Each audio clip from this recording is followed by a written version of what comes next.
I just want to let you guys know that I sincerely apologize for the technical difficulties that I was experiencing last night when I was trying to review Smackdown and Rampage. My mic wasn't on, and then on top of that, I had an important phone call, so I was forced to end the stream because of that. And on top of that, I was very, very tired, very sleepy. I had too much cigars to smoke. I was smoking too much of those, and those are ultimately the reason why I had no choice but to end the stream. So I just want to apologize for that again. But anyways, things happen, mistakes happen. We all make them, so. The technical difficulties wasn't really that serious. It just certain stuff wasn't working for some reason. I don't know why. But anyways, I'm your host. I'm IWN, and we are live for your Smackdown AEW Rampage, September 18th, 2022 review. We got a loaded show here for you this afternoon.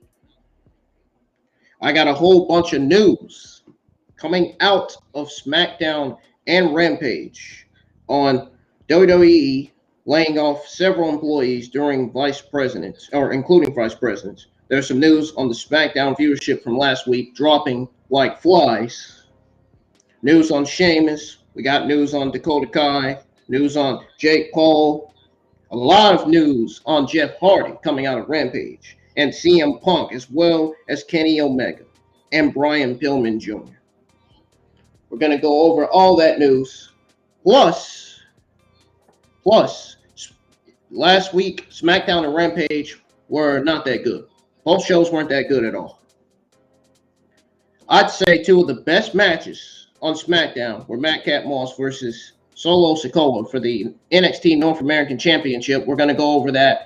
And I'm going to explain to you guys why that match didn't make sense and why this match should have never been booked and why we should have gotten Madcap Moss versus Walter for the Intercontinental Championship instead. And why Solo Sikoa should have been kept on NXT. Also, AEW is still going with this fucking babyface versus babyface, heel versus heel dynamic, which I don't know why. That doesn't make any sense whatsoever. We're going to go over what all went down on Rampage and SmackDown here on the IWN YouTube channel. But before we do all that, before the review starts, if you guys are new to the channel and want to see more watch-alongs and reviews like this, please hit that subscribe button, turn on that bell for all notifications so you don't miss those reviews and watch-alongs that go live each and every single week. This week is a brand new week. A very, very brand new week. And folks, you're going to be shocked when I tell you this, but so far today, I haven't smoked any cigars. I did yesterday. I had too much. But today, I haven't smoked any cigars. I haven't done it yet, at least. I'm probably going to do it after this review. Probably only smoke maybe one or two, because I really don't feel like smoking that many today. I really don't. So hit that subscribe button if you're new. Turn on that bell for notifications. Hit the thumbs up on the stream. Let's get at least 7 or 8 likes minimum on the stream because this is going to be a very, very long Friday Night SmackDown and Rampage review due to all the news that I'm going to be going over with you guys after both reviews. Those are some huge important news that the Kenny Omega fans, Jeff Hardy fans, and the Jake Paul fans, and everybody else in the community need to hear. This is important news. Especially the news on the SmackDown viewership dropping like flies. And that's no surprise to me. I mean, some of the stuff on the show were fucking terrible. Some of the shit on this show was fucking garbage, including that Maximum Male Models collection segment. That shit was fucking terrible. I don't know how anybody invests their time in watching something like that. If you are investing your time in watching something like that, you gotta be a fucking complete geek. You gotta be a complete fucking idiot. You got to be a straight up fucking asshole to be a fan of the Maximum Male Models and what they're doing on SmackDown. I know I'm not. I'm not a huge fan of Maximum Male Models. I do like Maxine Dupree. She is pretty. But I do not like Monson or Mensquad. I don't like the Maximum Male Models faction. I hope this is the end of the Maximum Male Models faction on SmackDown, and LA Knight gets the hell away from that faction, because he really, really, really needs his push in the WWE right now. Because right now, this Maximum Male Model shit ain't working for him. Ain't working. Absolutely not working. You guys can follow me on Instagram. You can add me on Facebook. You can add me on Snapchat. I share my AEW Smackdown review there. I was trying to say my Smackdown AEW Rampage review. I shared my review on Snapchat. I shared my review to Facebook and Instagram, all the social media platforms, so everybody can see it. So everybody can be able to join and hit the thumbs up and have a good time and be able to listen to me review this like any other, and listen to me give you all the news coming out of Rampage and SmackDown. And I cannot wait to get done with this review, because I want you guys to listen and hear this news, because all this news I got for you, it is fucking stacked.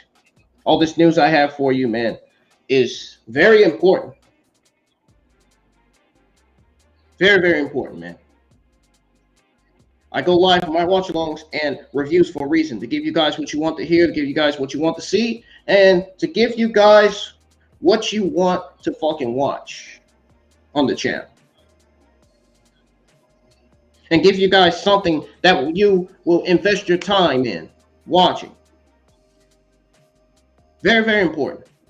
So we're going to go ahead and get started with the review, because I got a lot of fucking things I got to say, and I am going to give you my thoughts on some of the news coming out of SmackDown and Rampage, as well as my thoughts on some of the matches booked for SmackDown and Rampage as well. So here we go with the review, guys. We're going to start off with SmackDown. So SmackDown opened up with Logan Paul building on the controversial back and forth he engaged in with undisputed WWE Universal Champion Roman Reigns and Paul Heyman on social media. And let me remind you guys, last week Roman Reigns and Logan Paul had their WWE Saudi Arabia conference. You know, the pay-per-view known as Crown Jewel. Yeah, they had their fucking conference. It was okay. I mean, it wasn't really that special, but I'm going to go over the news on that. So it's best to save it for after the review.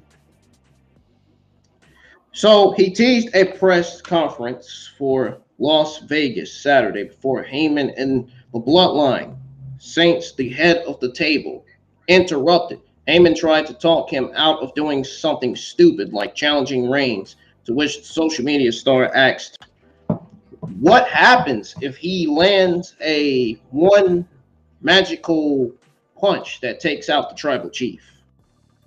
Sami Zayn got involved, talking down the Bloodline, and ate a right hand that flattened him completely.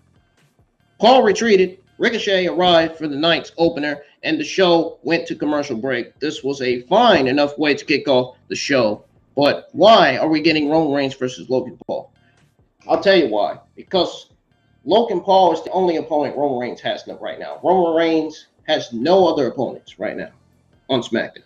Nobody. No other opponents. I cannot see Braun Strowman versus Roman Reigns happening. I don't even want that match. You know how many times we done seen Roman Reigns versus Strowman? About 2-3 times already. I don't want to see a Braun Strowman Roman Reigns rematch. No. Especially if it's not going to be produced or written right. No. No. You can leave me out of it. So the reaction the former champion received here should serve as evidence to the contrary. Even confronted by the top heel faction in the company, he was the most unlikable guy on the screen. His work between the ropes has been admirable, and his promos are better than some veteran performers can muster, but his reputation in popular culture precedes him, and the audience wants nothing to do with supporting him.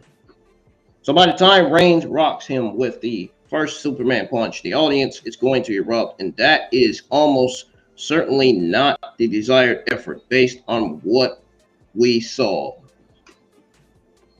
So Logan Paul's got some balls, Michael Cole said on commentary, before running down what led to his appearance that night. So if there's ever someone from outside WWE who could be a Paul Heyman guy, no, it's certainly not Logan Paul. It's certainly someone else. The wise man said of the media, megastar, I don't care about your ambitions. I don't care about your athletic background. I don't care that you or your brother have changed the fight game. I only care that right here, right now, you make the smart decision of picking a fight with someone else. Heyman warned Logan Paul. You would assume that Roman Reigns would smash me, and you're probably right. But what if he doesn't? Paul asked. His delivery surprisingly great. The popular Sami Zayn interjecting himself in the promo was great. Sami Zayn, his character gimmick is great. Sami Zayn has one of the best gimmicks in WWE. Sami Zayn is one of the best in-ring performers in this generation has to offer, man. He's absolutely great, brilliant, and he's doing great. And if he keeps this up, he may even either become Intercontinental Champion again, or he may even become WWE Universal Champion. Who knows? I'd be surprised if Sami Zayn ends up getting a title shot in the future. And this Sami Zayn pairing up with Kevin Owens, feuding with the Usos is going to be great. Because once the Usos turn on Sami Zayn is going to join Kevin Owens, and they're going to be best friends again. So we're going to get the best friends of Sami Zayn and Kevin Owens versus the Usos down the line. I don't know if we're getting it for WrestleMania or Crown Jewel or what. I don't know. But I know we're getting it somewhere down the line for the next pay-per-view. I'm not sure what the next pay-per-view is going to be. It may very well be Survivor Series. You never know. But anyways, maybe Roman Reigns should have let me handle Logan Paul, Sami Zayn said. So that's what he said. So basically, this leads to Roman Reigns versus Logan Paul for Crown Jewel, Saudi Arabia. The match is going to be great, but it's not going to be all that great. Roman Reigns is going to do most of the work in the match. You know he is. Roman Reigns, there was even news on Roman Reigns saying that he was not going to use his finishers on Logan Paul. And I may just even go over that news with you all after the review. If you guys want to hear it. That's up to you. But we got Ricochet versus Sami Zayn. Match wasn't that interesting. I think the two best matches on SmackDown, in my opinion, were Madcap Moss versus Solo Sikoa, even though that match didn't make sense. And the Fatal 4-Way top number 1's contender match. Paul stayed at ringside, seconding Ricochet as he battled Zayn, who was joined at ringside by the Bloodline. He had a front row seat then for what was a fairly one-sided contest for the first half as Sami Zayn controlled coming into and out of the commercial break. Despite a late comeback, Zayn downed him with a blue thunder bomb for what should have been the victory. But Paul distracted official referee Jessica Carr, allowing the former Intercontinental Champion to kick out. More interference from all involved dominated the closing moments of the match and led to end fighting between Zayn and Jey Uso before Ricochet wiped them both out at ringside and finished the former champion with a shining star press for the win. Sami Zayn's former Intercontinental Champion. He's also a former United States Champion as well. This was not only an uber competitive match, but it also featured some great storytelling, which I'm pretty sure some of you that are watching absolutely agree with me on.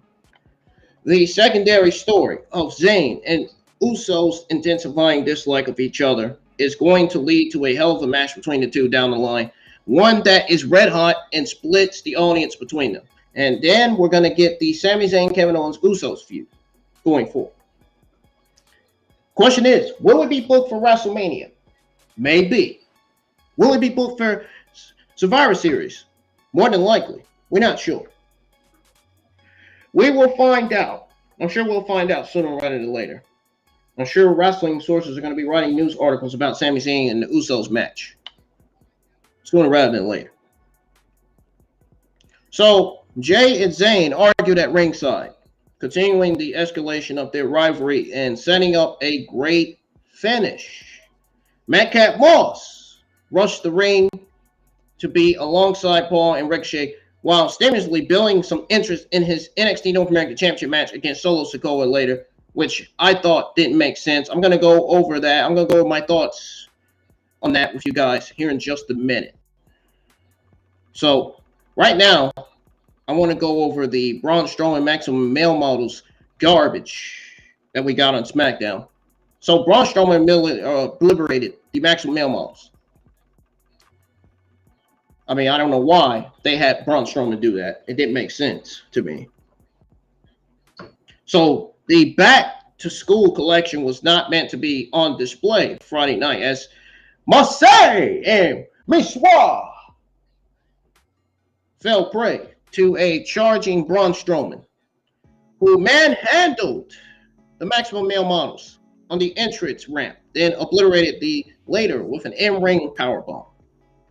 Chad Gable and Otis of Alpha Academy attempted a setup and managed to take down Strowman off his feet, but the Monster Among Men sat up and stared the team down to close the segment. So Strowman continues to look like a dominant force. He continues to look like a more like a stupid idiot on SmackDown because nobody gives a shit about Strowman. This is Triple H's first L in WWE, legitimately bringing Braun Strowman back. Who asked for Braun Strowman? Nobody. Who asked in the community asked for Braun Strowman? Nobody. Nobody. Legitimately nobody. Braun Strowman is a nobody. He is a complete fucking retard. Period. Nobody cares. All he's going to do is his fucking power slams and power bombs. That's all he's going to do. He's going to do the same old shit that he did since his days with the Wyatt family. Nobody has any interest of being a fan of Braun Strowman. Not even myself. Not even me. So Triple H WWE Creative attempt to rehabilitate his character during this combat.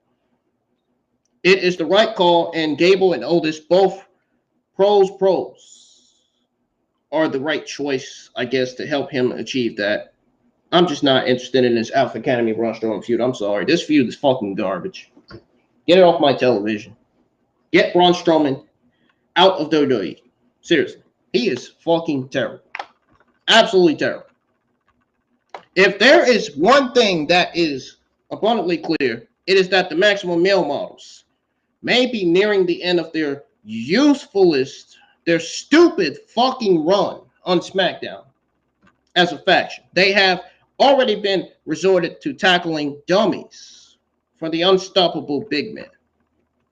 So prior to the segment, Karrion Kross cut this amazing fucking promo directed towards Drew McIntyre as the two very clearly prepare for a one-on-one showdown. We got Raquel, smiling Raquel Gonzalez versus Bayley. This is a match I did not like. I did not appreciate whatsoever. But even though I love what Bayley did in the ring, Bayley did most of the work. Raquel Rodriguez, not so much. Bayley, Dakota Kai, and Io Sky continue to ride a wave of momentum. The later two still celebrating their women's tag team championship victory. First of all, I got something to say about that. First of all, they should have been the WWE Women's Tag Team Champions 4 weeks ago. Yeah, but you opted to put the title on fucking Raquel and Aaliyah, right? Oh, man, yeah, right. Give me a fucking break. Give me a freaking break, man. Seriously. Give me a fucking break with this shit. Io Sky and Dakota Kai should have defeated Raquel and Aaliyah in the finals to win the WWE Women's Tag Team Champions. Why are they WWE Women's Tag Team Champions now when they should have been WWE Women's Tag Team Champions 4 weeks ago? I don't understand this. I don't understand this. This creative move. I don't get it. Why? Why? Why? Shit makes no sense whatsoever. So, one of the women they defeated, Raquel Rodriguez, sought revenge as she battled Bayley one-on-one.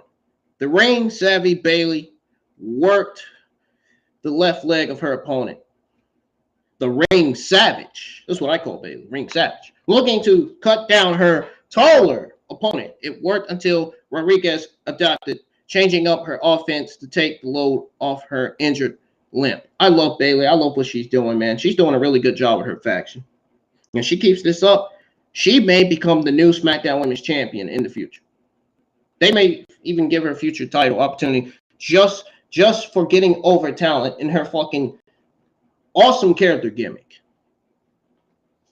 Just because she is one of the greatest of all time. That too. A distraction by Kai and Sky allowed Bayley to score the taunted win. A 3-on-1 beatdown gave way to Shotzi rushing the ring and chasing the heels off, apparently going a much-needed babyface turn. Rodriguez was once again booked strongly here, but don't get me wrong, her gimmick is great, but her fucking run as a babyface is fucking god-awful.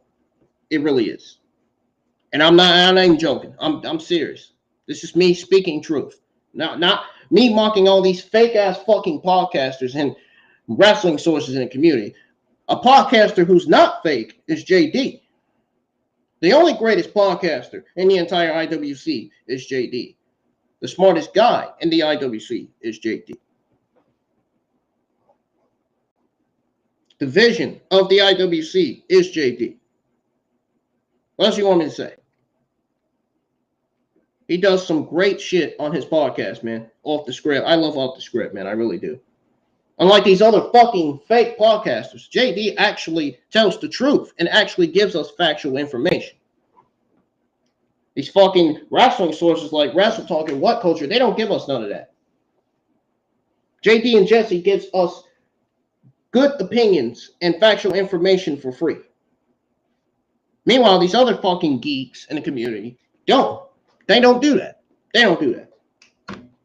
Just like me, I give you WWE and AEW news for free. These other fucking fake podcasters and fucking wrestling sources in the community don't do that like I do. They don't do that. They don't give you AEW news. They just give you false news. They make you want to believe it just for attention, just for fucking views. That's what they do it for. I don't do it for views. I do it for the people who want to listen. For the people who watches my fucking reviews and watch-alongs. I do it for people who don't get this type of news every single day.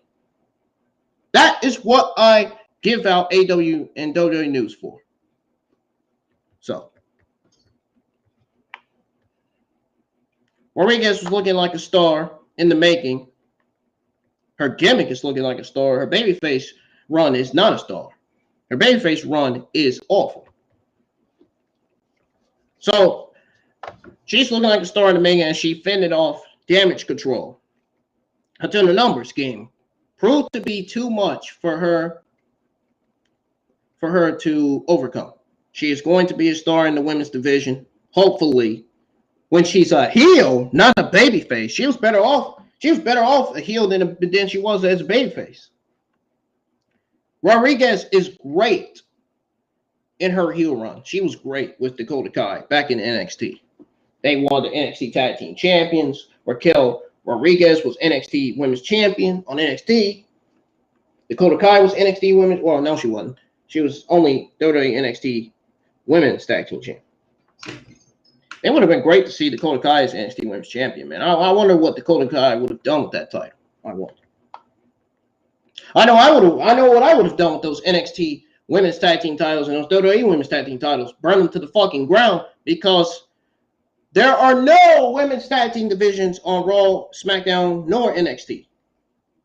The cruiserweight divisions are non-existent, you fucking geeks. There's some geeks in the community still saying the cruiserweight division is existed. No, it's non-existent. There's no cruiserweight division at all. No cruiserweight division. The cruiserweight championship, gone. Burnt. 24/7 championship, gone. Burnt. You don't see those titles on TV no more. Triple H got rid of that shit. Got rid of those titles. Now he needs to get rid of those WWE NXT Women's Tag Team titles, those WWE Women's Tag Team titles from Monday Night Raw and SmackDown. He needs to get rid of both of those. Those are the only titles that need to go. The rest of the titles are fine. The rest of the titles should be shown on TV and should be in title scenes. Like an Intercontinental Championship, that's a mid-card title. TNT Championship's a mid-card title. Both titles are mid-card titles. All the Atlantic Championship, the AEW All Atlantic Championship, is an international championship title.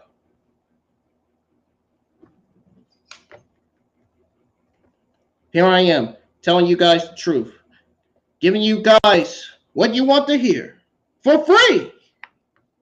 Unlike all these other wrestling sources in the community. They don't give you that shit. They don't give you that. They give you the stupidity, the fake news. Meanwhile, I actually give you real, actual WWE and AEW news. And JD, even JD on his podcast gives you real WWE and AEW news.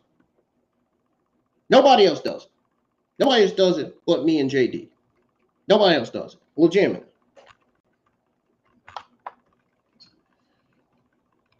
So, she will be a star in the women's division as a heel, I hope. And she badly needs to develop a character so fans can gain a better understanding of why they should care about her. Being tall and physically impressive between the ropes. I am talking about Raquel Rodriguez, so don't get yourself confused. Shotzi's turn erases what was an ill-fated, undefiant heel turn. Now bring back her fucking tank so she can get back on the path of stardom she never should have been detoured. Positioning her against Damage Control will only help get her there. So this Raquel Rodriguez Damage Control feud and Shotzi Blackheart turning babyface, it's leading to a WWE Women's Tag Team title match. So in other words, I think, in my honest opinion, we're going to be getting Raquel Rodriguez and Shotzi Blackheart versus Io Sky and Dakota Kai for the WWE Women's Tag Team Championships. First of all, Dakota Kai and Io Sky are going to defend the WWE Women's Tag Team Championships against Raquel Rodriguez and Shotzi Blackheart as a team for either Extreme Rules or Crown Jewel. I can see it happening for Extreme Rules. It only makes sense. Why would you have this match for Crown Jewel? I mean, come on. That's just me. So Bayley answering an intense lockup just moments into the match with an insulting slap was a great bit of heel work. The Shotzi run-in at the end was a welcome surprise and one that should get her back to roll. She will undoubtedly feel more comfortable and find greater success in. Backstage, Liv Morgan interrupted a sit-down interview with Ronda Rousey. Ronda Rousey. Oh, what happened, man? What happened? What happened? Oh, shit. Sound like fucking lightning struck something, man. Jesus fucking Christ. That had my fucking heart racing. Goodness gracious. Anyways, Liv Morgan interrupted a sit-down interview with Ronda Rousey to challenge her to an Extreme Rules match for the Smackdown Women's Championship. Rowdy accepted. Yes, she's still Ronda Rousey, folks. She is Ronda Rousey still. I don't care. And she's going to remain to be called Ronda Rousey until she retires, until she is actively removed from the roster. Which I think at some point she will retire. We just don't know when yet. We just don't know when yet, man. Just don't know when.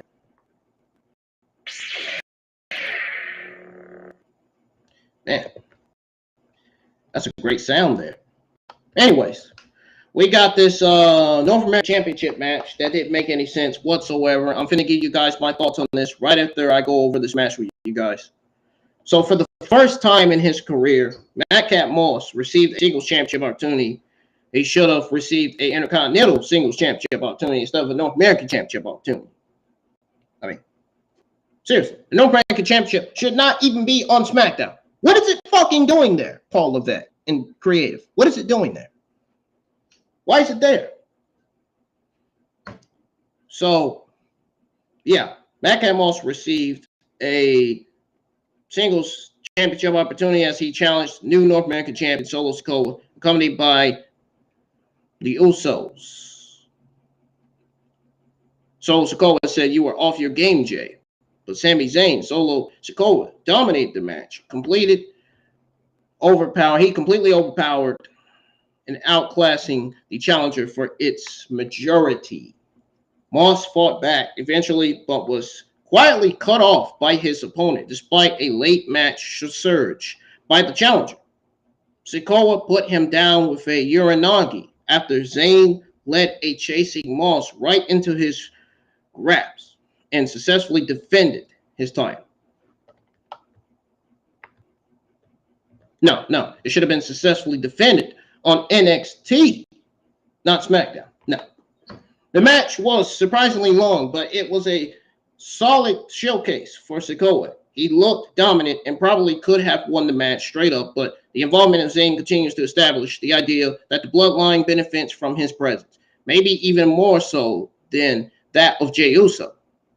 Moss, as usual, made the most of his minutes, even if he appears to have lost even a little steam under Triple H. So, Drew McIntyre hopped on the announce table and delivered a response to Karrion Kross. After Karrion Kross's amazing fucking promo, he cut it. It was shown in the video package. Backstage, Sikoa turned down the Usos, joining him at ringside for his match, his title match, claiming Jay's off his game, which I just said not too long ago, and was in the wrong earlier by choosing Zayn. He only added to the sizzle that exists within the faction right now.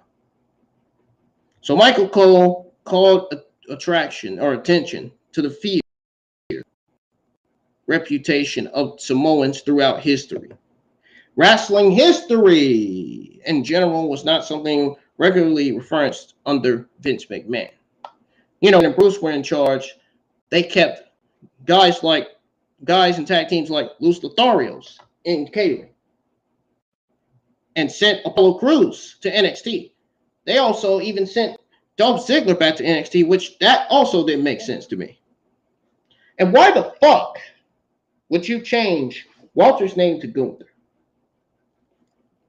Why would you change his Gunther? Thank God Vince McMahon has retired from WWE. Thank God. Thank God he's gone. Finally, when Vince McMahon and Bruce was in charge, we got most of the worst Monday Night Raw, SmackDown NXT 2.0 episodes ever. I'll never forget when Vince McMahon and Bruce was in charge that they never gave a shit about the women's division or the men's division. They never gave a shit about 50-50 booking, about how the pay-per-views are supposed to be produced, about how the matches are supposed to be done. They didn't care about that. They didn't care about that. They only cared about the money and their stupid little fucking political agendas. That's all they cared about. Legitimately. And you want to talk about change? When Triple H became head of talent relations and creative, you want to talk about change? Bayley coming back to SummerSlam, bringing Dakota Kai and Io Sky, change. Hit Row coming back to SmackDown, dominating, change. Pete Dunne getting his ring name back, his old ring name back, change. Fabian Heiner getting brought up to SmackDown to reunite with Imperium, change. Sheamus and the Brawling Brutes winning, going up against the Usos for the Undisputed Tag Team Champions, change. Change. Change, man. Solo Sikoa getting called up to the main roster, change. Speaking of Solo Sikoa, this match between Solo Sikoa and Madcap Moss made absolutely no fucking sense. How in the fuck are you going to go from calling up Solo Sikoa to the main roster? How are you going to go from calling up Solo Sikoa to the main roster only for him to get sent back to NXT to win the North American Championship over Carmelo Hayes? What would have made more sense? What would have made more sense is to have Carmelo Hayes lose that North American Championship to Solo Sikoa, so then that Carmelo Hayes can get called up to the main roster and get built up and be the leader, to be official leader of Hit Row. That would have made more sense. That would have made more sense than just fucking call up Solo Sikoa to the main roster and have him go back to NXT and defeat Carmelo Hayes to become the new North American Championship. The North American Championship is on the wrong brand. It should not be defended on SmackDown. It should be defended on NXT. And if it should be defended on NXT, then why was Solo Sikoa called up to the main roster? Triple H should have left Solo Sikoa alone and should have called up Carmelo Hayes along with Trick Williams to the main roster instead of Solo Sikoa. This absolutely creatively made no sense whatsoever. Solo Sikoa, if they wanted Solo Sikoa to be North American Champion, they should have kept him on NXT. Not call him up to SmackDown and send him back to win the North American Championship over Carmelo Hayes. That makes no fucking sense whatsoever. Why would they fucking do some stupid shit like that? That's the shit that makes me mad. Creatively, the WWE's creatively bankrupt based on that shit. Based on that shit right there, man. That shit alone. If you would have called Carmelo Hayes to the main roster, you would have a lot of plans for Carmelo Hayes. You would have a lot of plans for Carmelo Hayes to be built up and to be the leader of Hit Row. That should have been the decision right there. Call him up to the main roster, build him up to the point where he's going to be the leader of Hit Row. That should have been the decision right there. Why the fuck would you call up Solo Sikoa to the main roster and have him go back to NXT and beat Carmelo Hayes to become the new North American Champion? Oh, because you wanted a championship added to the faction known as Bloodline, right, Paul Levesque? Yeah, sure thing. Sure thing, pal. Sure thing. What would have made more sense, I'm going to say this again, what would have made more sense was keeping Solo Sikoa on NXT. That would have made more sense. Keeping Solo Sikoa on NXT and defeat Carmelo Hayes so Solo Sikoa can take over NXT as North American Champion and have Carmelo Hayes get called up to the main roster and be the leader of Hit Row. Carry Hit Row. Something that Isaiah Swerve Scott once did. That would have made more sense. So we got this Fatal 4-Way number one contenders match. And this was a very, very brilliant Fatal 4-Way number one contenders match. I enjoyed this so fucking much. I was so loud in the watch along because I was so excited for this match. It was really great. And JD right again. You want to know why I say that? You want to know why I say JD from New York is right again? You want to know why? Because remember, he said, if you add Hit Row to the SmackDown Tag Team Division, you would have a solid tag team division. There you go. You got Hit Row, Imperium, New Day, and the Brawling Brutes. That is a solid tag team division right there. That is a solid tag team division. On Monday Night Raw, you got Alpha Academy and the Street Profits. It's safe to say that Los Lotharios need to get sent to Monday Night Raw because they're not getting used on SmackDown really well. They're not getting used right on SmackDown. They need to be sent to Monday Night Raw. If you could add Los Lotharios to the Monday Night Raw tag team division, you'll have a solid tag team division right there. Santos Escobar and Legado Fantasma are getting called up. Even Legado Fantasma is a great addition to the SmackDown tag team division.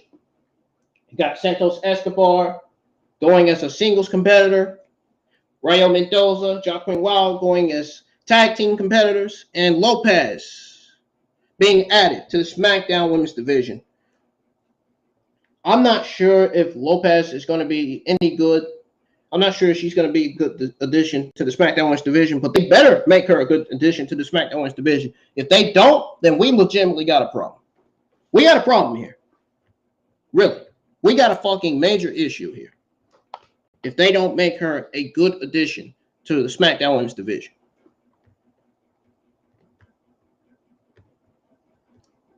So we got a date with the Usos for the SmackDown Tag Team Championship. Awaited the winner of Friday's Fatal 4-Way number one contenders match. The New Days, Kofi Kingston and Xavier Woods. The Brawling Brutes, Butch and Rich Holland. Imperium's Loic Kaiser and Giovanni Vinci. I call him Fabian Heiner because I think it's better calling him Fabian Heiner than calling him Giovanni Vinci. That's a name that Vince and Bruce gave Fabian Heiner. Not Triple H. That's something Vince and Bruce gave him. So, Hit Row, Top Dollar, and Ashanti Adonis made up the field of competitors. The Brawling Brutes and Imperium continued their rivalry with Let me at him, Scoop. JD right again. Butch is not Butch anymore. He is now Pete Dunne. And I'm glad Pete Dunne got his old ring name back. Thank God. That Butch name for him was fucking terrible. It really was. No shit. But the Brawling Brutes and Imperium continued the rivalry with Pete Dunne and Kaiser uploading on each other early on. As is the case, this many stars in one match at one time. The action broke down significantly down the stretch with dramatic near falls caused by late saves and expertly timed kickouts. So late, it appeared as though Kaiser and Vinci would win with the Imperium bomb, but an undetected tag by Holland allowed the former rugby player to steal the pinfall victory and set the Brawling Brutes up for the title match against the Usos, which is this week coming up. It'll be this Friday night on SmackDown. And I'm going to be scheduling the Friday Night SmackDown watch along right after I give you guys the news coming out of SmackDown and Rampage, as well as the AW Dark watch along and Elevation watch along as well. I'm going to be scheduling everything that I'm going to be live with this week. So the match was a great representation. It was a representation of the four teams involved. Sorry, my nose is itching. With some clever spots mixed in for good measure, it would have meant more if it felt like there was basically any chance at all that Jimmy and Jey Uso were in danger of losing their titles. It does not erase the action, reversals, counters, and sequences that helped make this a quality, solid main event. And notice on commentary, Michael Cole didn't even say main event time. He didn't even mention the word main event at all on SmackDown. And I hope I wasn't the only one that overheard Michael Cole not say main event on SmackDown. Expect Imperium's presence to be felt in this week's title match, folks. It's going to be great. So you want to talk about top moments.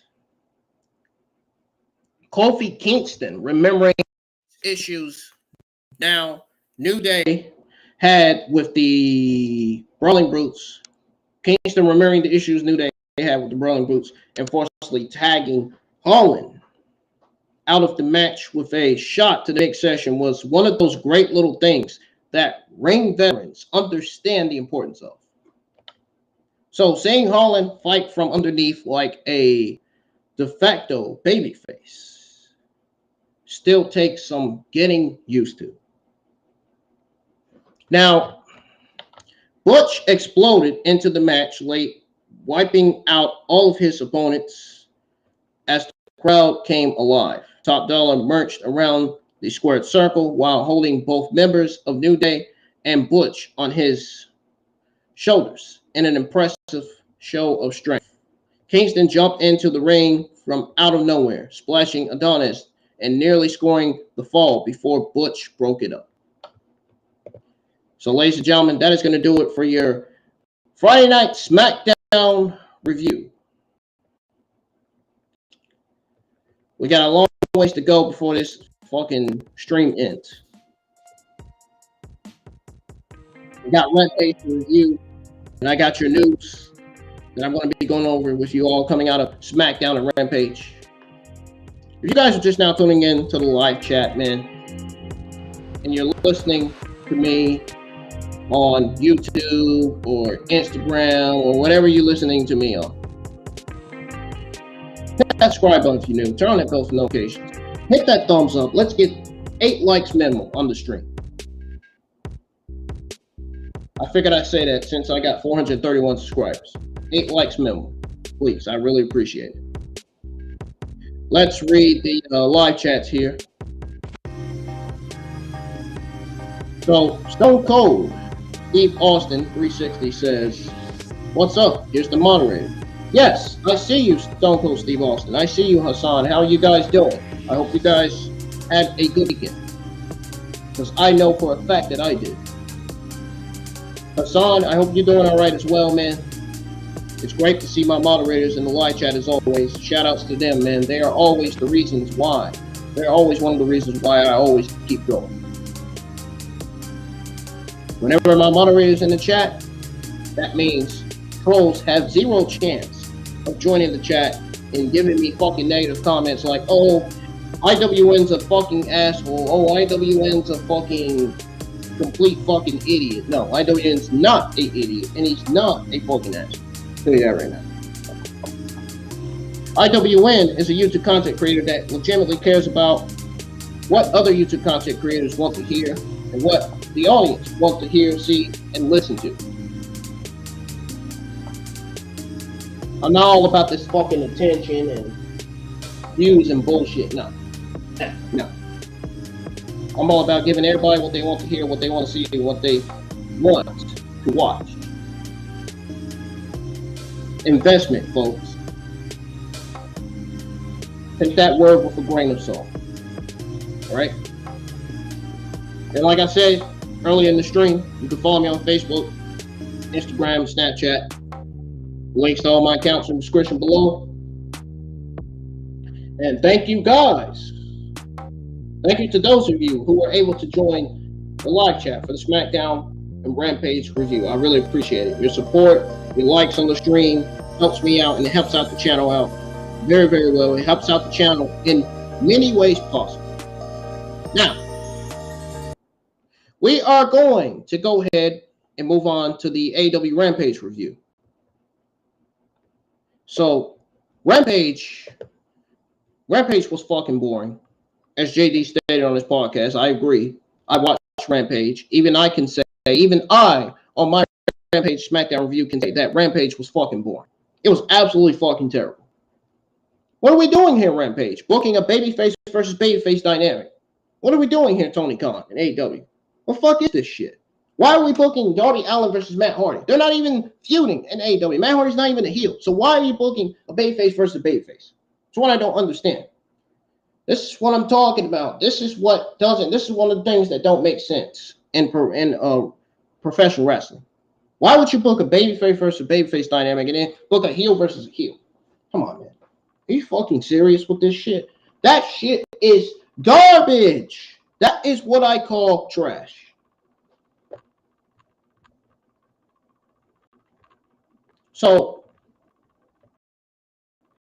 with Darby Allin versus Matt Hardy, which I just mentioned just a minute ago. Hardy and Allin were both in the ring as the episode begun. They shook hands to show respect before locking up for the first time in this bout. They started off slow with some simple holds, counters, and takedowns.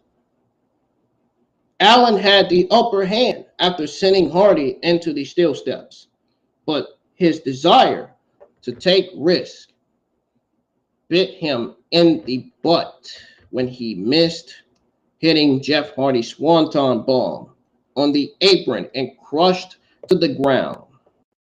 Oh my goodness, that sounds disturbing. That sounds very, very disturbing, man, if you ask me. The 47-year-old veteran is still capable of having a good, solid match, but many years in the business and some injuries have forced him to adjust his style quite a bit. Matt Hardy, I'd say he has like 2-3 more years before he retires. This is part of what makes it so impressive that he can still do the things he can do at this stage in his career, adjusting his style and everything. He and Allin worked well together, but Allin was the one who ended up with his hand raised after using Last Supper to get the pin. After he left, Hardy was attacked by Brody King, who then proceeded to call out Allin and Sting. They came out on the stage and accepted a challenge for a tag match at Grand Slam. King still choked Hardy out anyway. The match had some limitations. I'd say limitations. The match had some limitations, but overall, this was a decent way to start the show. Even though babyface versus babyface makes no sense. Still was a great way to start. So the way Hardy hit the steel steps when Allin pushed him looked nasty. Hardy being able to hit a moonsault at his age after everyone his body has been through an impressive feat. The House of Black can still work without Malachi Black. Positioning Julia as the brains of the operation is a smart move. So we got Penelope Ford versus Willow Nightingale. I don't know why we got this match. I guess it's to build Penelope Ford up. What are they building her up for? Makes me wonder. What does Tony Khan AEW have on his sleeve when it comes to Penelope Ford? What plans do they have for her and Willow Nightingale? Is this going to be a feud going forward in AEW? Nah, not quite. I don't think it is. So after a promo from Claudio Castagnoli, Willer Yuta, and Chris Jericho. After promo for Claudio, Willer Yuta, and Chris Jericho, the Willow and Ford came to the ring for a second match of the night. So Willow's power advantage gave her an early edge on. Ford was able to turn things around and maintain control throughout most of the commercial break. Ford used her speed and agility to combat Nightingale's strength. But something like a pounce from somebody like Willow is going to leave a lasting impression. The Super Bad Girl was able to score the submission win. This bout was given a decent amount of time, but a lot of it was during the break. Picture-in-picture helps. Sometimes it helps, not all the time. But it's not quite as good as seeing the match full screen. This was a fun outing. But if Tony Khan is paying attention to the crowd, he should give Nightingale a push soon. Nightingale. I'm being creative, folks. I'm being creative. Not mocking anybody. That's like me saying, smiling Raquel. I mean, that is mocking, but you know. So, some notable moments here, folks. The double knee forward hit on the apron looked great. Willow sold as well, too. She sold really, really well. She's not a better sailor than Ricochet.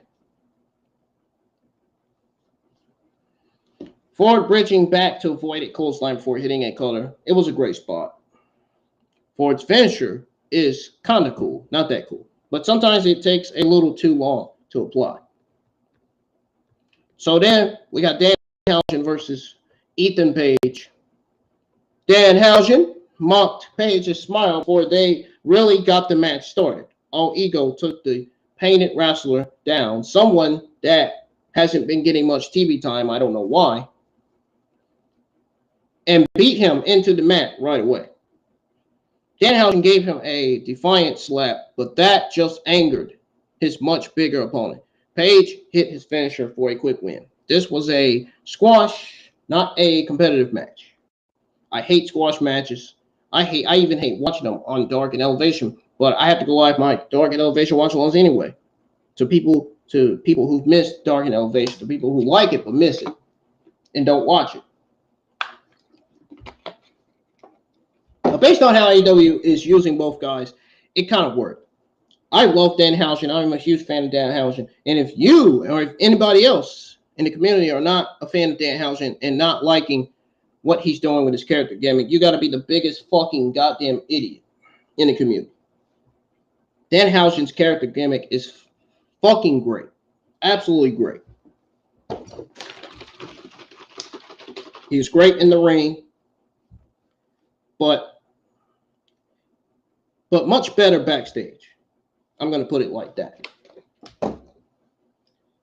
I think he would be better in segments as well. Just throwing that out there.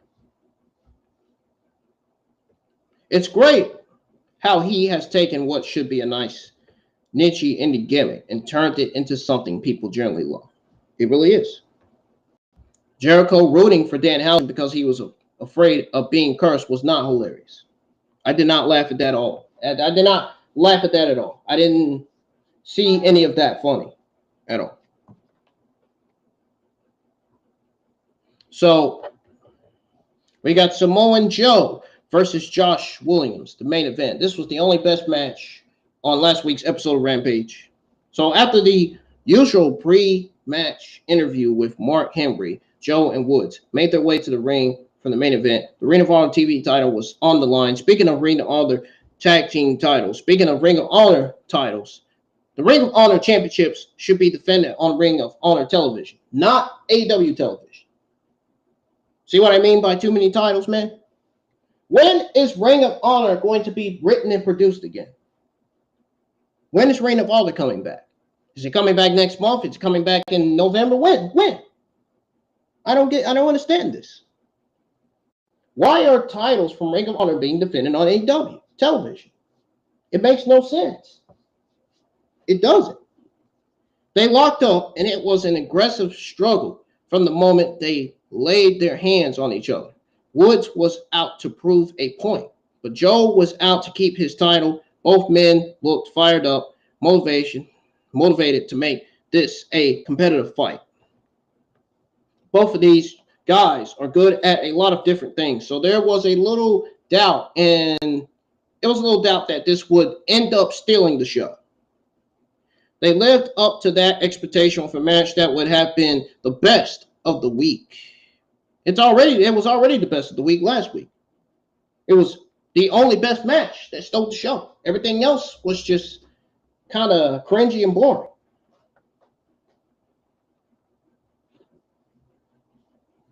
So, anyways, they lived up to that expectation for a match that would have been the best of the week with another 5 minutes.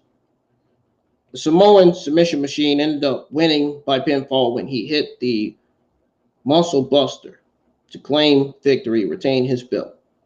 Tony Nese attacked him once the bout was over. Woods quickly joined in, but Wardlow came out to put a stop to their attack. Joe was able to keep Mark Sterling in the ring, but he saved him before the War Daddy could powerbomb him. So I wonder if this is leading to Wardlow versus Tony Nese for this week's episode of Rampage or not. We're either getting Wardlow versus Tony Nese for the TNT Championship on Rampage, or we could very well get Tony Nese versus Samoan Joe for the Ring of Honor Championship. And then we'll probably end up getting Wardlow versus Josh Woods for the TNT Championship. And then that's probably when we're going to get Wardlow and Samoan Joe versus Tony Nese and Josh Woods for the next AEW pay-per-view. The way I see it. The way I'm looking at it. The way I'm thinking about it. So, as far as SmackDown goes, SmackDown wins over Rampage. Rampage loses to SmackDown. The reason why I say SmackDown wins over Rampage is because Madcap Moss versus Solo Sikoa and the Fatal 4-Way Top Contenders match was two of the best matches on SmackDown. Two of the best matches ever produced. Even though Solo Sikoa should have been kept on NXT and Carmelo Hayes should have been called up after his loss, his North American Championship loss to Solo Sikoa. The best things on SmackDown were the Bloodline, Sami Zayn, and Damage Control. That was it.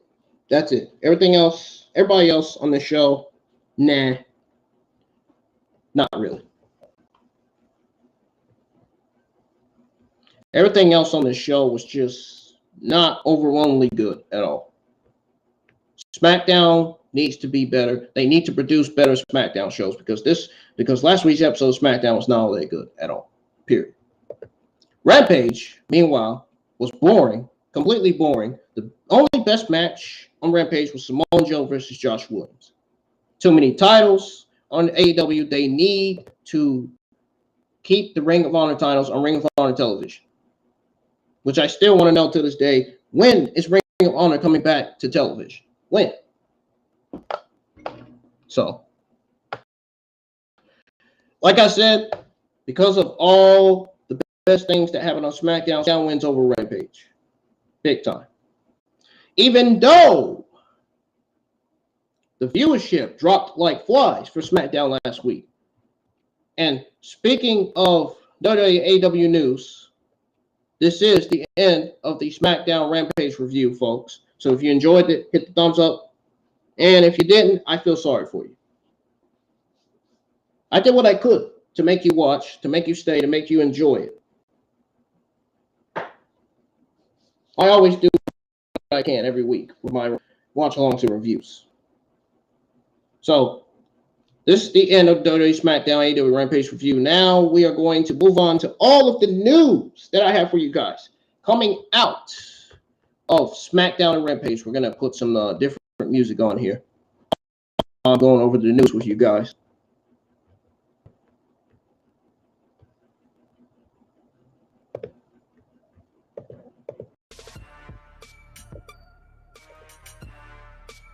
All right, here we go, man. Wait a minute, this is not the right music for this. All right. So, we are going to start with the news on WWE laying off several employees, including the vice president. So there's some news on that coming out of SmackDown. So it says here that Triple H took over as the head of creative of WWE after Vince McMahon retired. So afterwards, Stephanie McMahon and Nick Khan were made the CEOs of the company. The company also laid off several employees recently. For the past couple of years, WWE has been letting go of numerous employees, both wrestlers as well as backstage. This has led to a lot of backstage. It's basically led to a lot of backlash. In other words, from fans who still can't believe WWE could release people during the pandemic. Brandon Thurston of WrestleNomics reports that WWE made layoffs to the marketing department on September the 16th. Thurston added that multiple people at the vice president level were let go. I can see why. That doesn't surprise me at all. And neither should it surprise any of you that are WWE and AEW fans in the community. So it says here, and I quote, I'm told there were layoffs today to WWE's marketing department. Multiple people at the VP level were let go, possibly a part of a restructuring to that department. EVP Karen Newman was hired this summer as the new head of marketing. I don't know what's going on with this stuff, but WWE needs to fix that. They need to get that shit together, man. They need to make sure they have the right people to run CEO or run whatever's going on in WWE. So that was the quote from Brandon Thurston of WrestleNomics. All that I just gave you. So there were other company changes in addition to that. In their latest SEC filing, it was announced that Barstool Sports CEO Erica Nardini, I don't know who this is, resigned from her position on the board of directors. The filing also officially announced that Michelle McKenna and Joellen Dillon were elected to be on the board. So it says here, and I quote, concurrent with the election of Mrs. Dillon and Nick Kenna, Erica Ayers Nardini has resigned from the board. WWE finally said with the recent acquisition of Barstool Sports by Penn Entertainment, Miss Ayers Nardini's time will be focused on the next chapter of the business partnership. Miss Ayers Nardini's decision to resign from the board was not due to any dispute or disagreement with WWE, its management, or any matter relating to WWE's operations, politics, or practices. End quote. So there you go, folks. That's the news on that. So we'll have to see. Let's see whether the company will end up firing more employees or not. I doubt they would. I doubt that. More than likely. But for the time being, the current layoffs might be enough right now. So what is y'all's take on WWE downsizing? Let me know in the live chat or let me know in the comments below as soon as the stream ends. You know where the comments are, in the rectangle box. So that's that. So we're moving on to the next news on WWE Smackdown, seeing viewership dropping like flies last week. Yeah, I can see why. Because of that terrible Maximum Male Models collection. Why? That's the reason. That's legit. One of the reasons why SmackDown viewership dropped like flies, because that Maximum Male Models collection. Nobody had the time or the interest to watch it because it was complete fucking utterly garbage. And I don't mean to say it in a negative way. I mean to say it in a positive way possible, to be truthful. So there's some news on that. And also there's some news on the stipulation added to a title match at Extreme Rules. We're going to go ahead and go over that. And as well as the news on the Extreme Rules ticket sales. So it says here that WWE will return to Philadelphia for the 4th annual Extreme Rules Premium Live event on October 8th, 2022. So the company had already booked the first match for the show. It took the stakes to a whole new level. Ronda Rousey was on SmackDown for a sit-down interview with Kayla Braxton. Liv Morgan appeared and said she wanted to face Rousey in an Extreme Rules match. Rousey responded with, "I'll be your funeral." Rousey won a fatal 5-way no disqualification match, which should have been won by Sonya Deville. We could have got Sonya Deville versus Liv Morgan for the SmackDown Women's Championship for Extreme Rules. That would have been a better match than Ronda Rousey versus Liv Morgan. The baddest woman on the planet.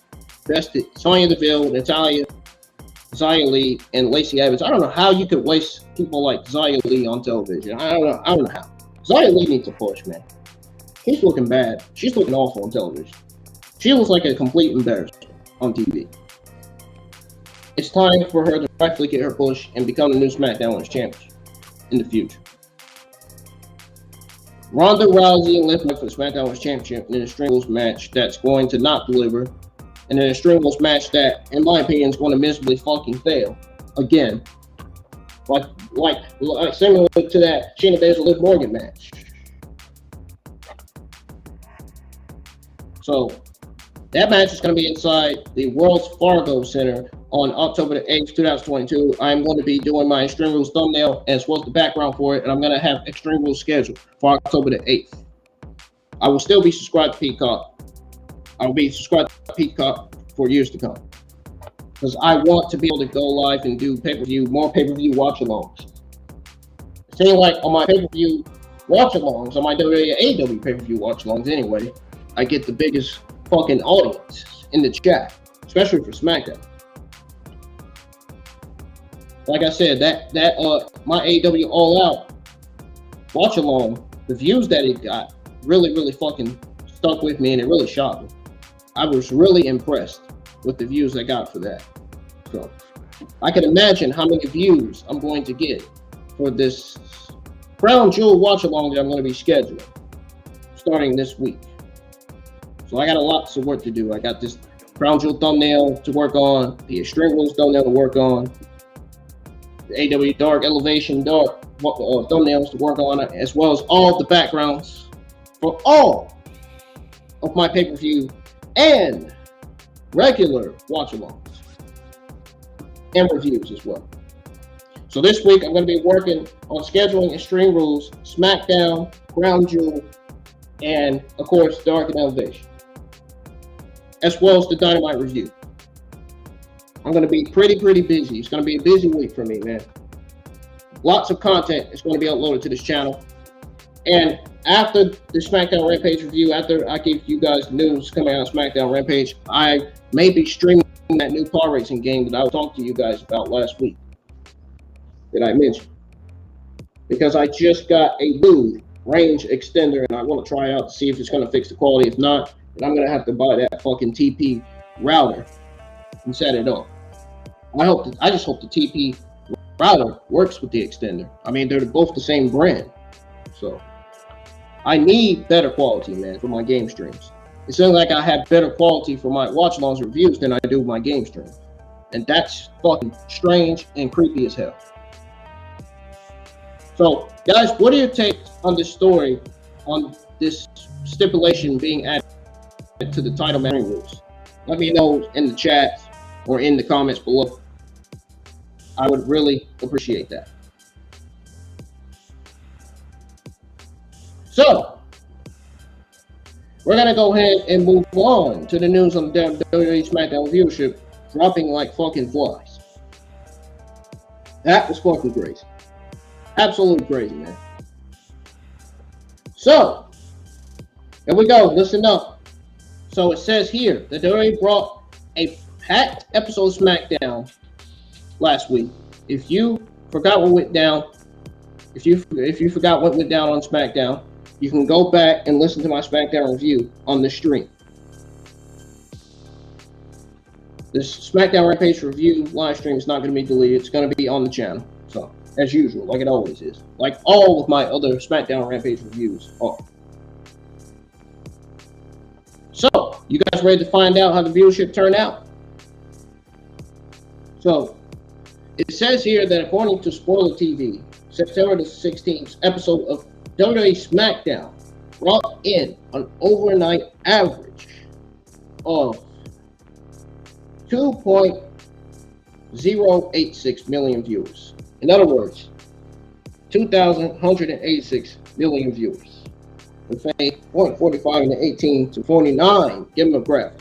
The September the 9th episode of SmackDown brought in an overnight average of 2.2 0.217 million viewers with a 0.5 and 1849 demographics. In other words, that would be 2,217 million viewers. So the September 2nd edition of Smackdown drew an overnight average of 1,952 viewers with a 0.4 in the 1849 demographic. This was a pre-taped episode prior to WWE Clash at the Castle.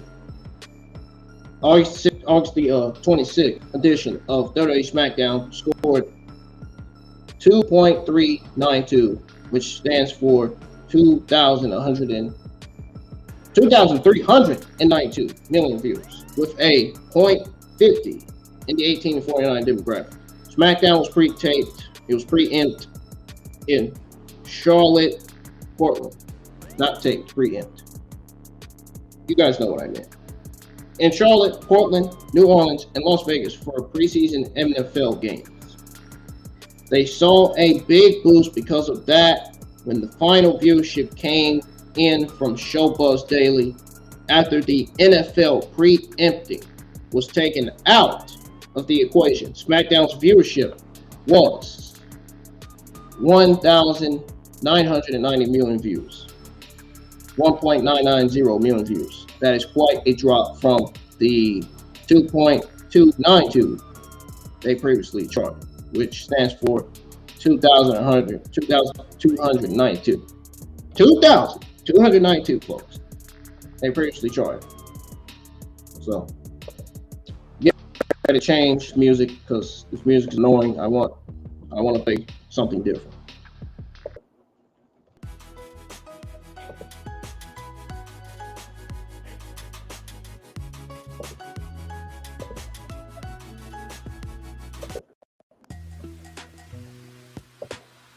All right.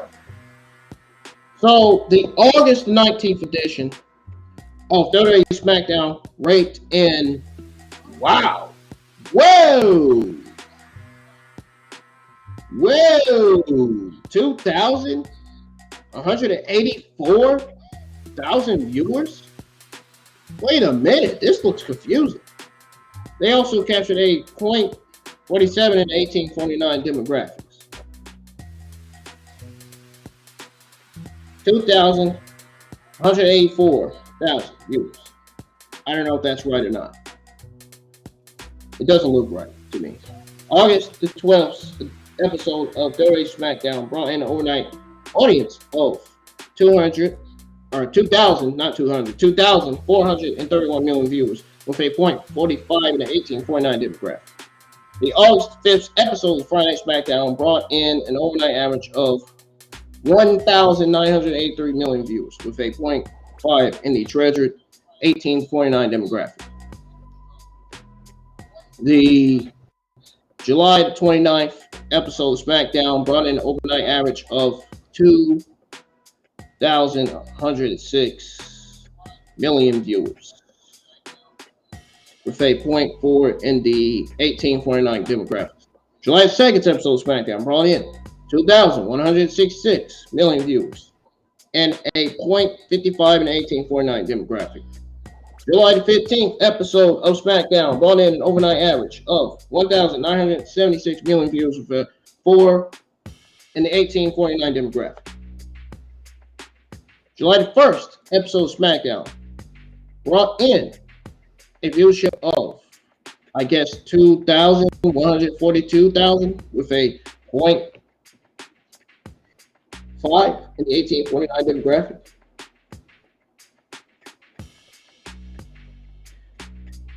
I was going to say 2,142,000.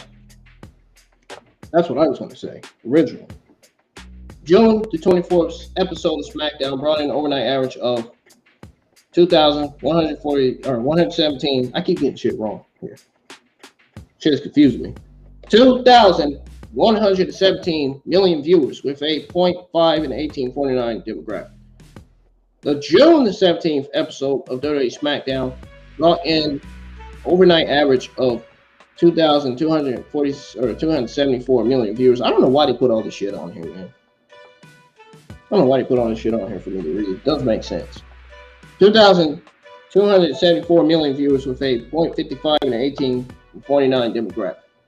During the 10th episode of WWE Smackdown brought in an overnight average of 1,825 viewers and a 0.40 and 18.49 demographic. June 3rd episode of WWE Smackdown brought in an overnight average of 1,865 million viewers with a 0.4 and an 18.9 demographic. So what is your take? What is y'all's take on WWE's progress on SmackDown so far? Let me know in the live chat right now. Please, I would appreciate it. Whew! Now that that's over, thank God. Oh my goodness. They should not even put all that on that. Ridiculous. Moving on to the news on Sheamus.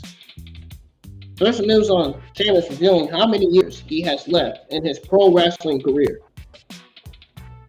So it says here that Sheamus had a great career in WWE, winning multiple championships during his time in the company.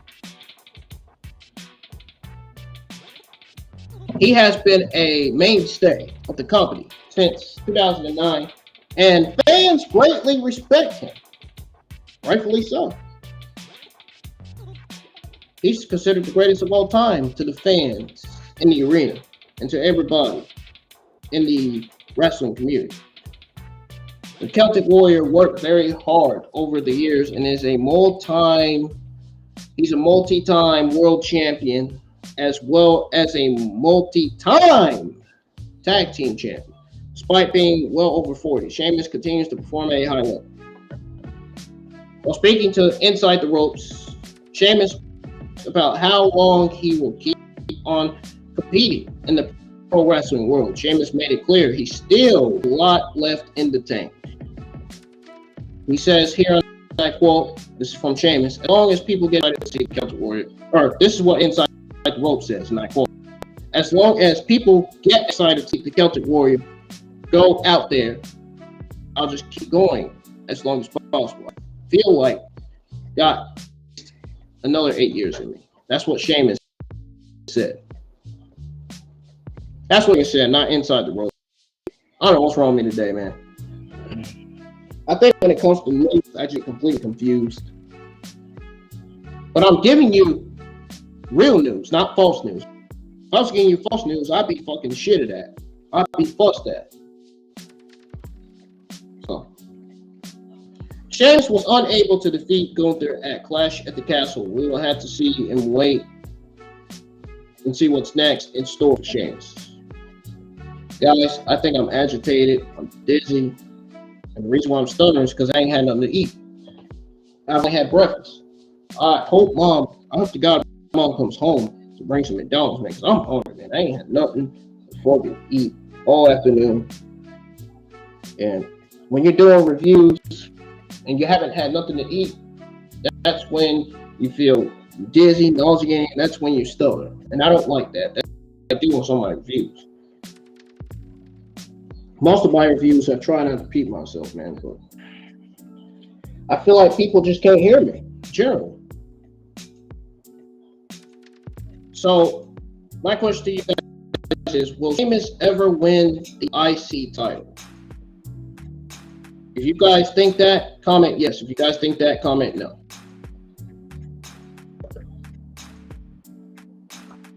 All right. Moving on to the next news. The next WWE news coming out of WWE Smackdown on the Extreme Rules tickets. The Extreme Rules ticket sales. So, Ringside News and all these other sources assume the ticket sales in weeks ahead of the event.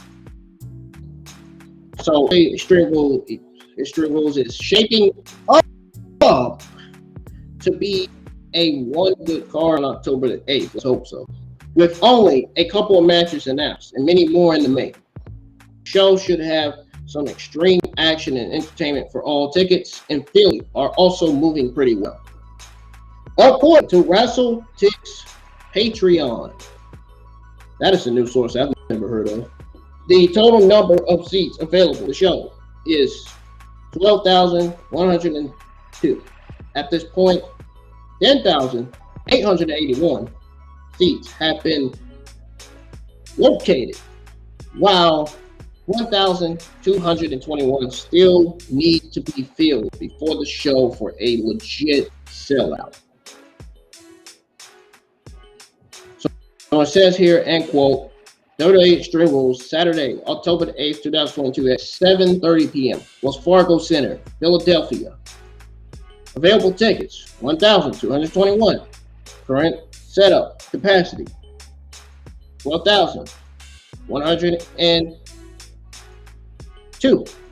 Tickets distributed, 10,881. Sorry, I kind of got a bit slow with that because I wanted to make sure it was right. I said it right. So, end quote. That's from WrestleTix Patreon. That's what they listed. So while there's news that some new decks have been added for the show, one would have to see if these sell out in quick. One have to see if these sell out in quick time or not. So I guess we'll have to see what they added to the card to fill up these seats. WWE is pretty much doing everything in its capacity to sell every seat. Oh, really? Like I'm supposed to believe that. Anyways, it looks like they are on the right track. With Roman Reigns not scheduled for the event, that makes it a bit more difficult. The fact that the event is going down in Philadelphia is also a big X factor. Believe it or not, folks. So, the question is, will the WWE change its plans to sell off more tickets? Do you think they will? Yes or no? Let me know. Now,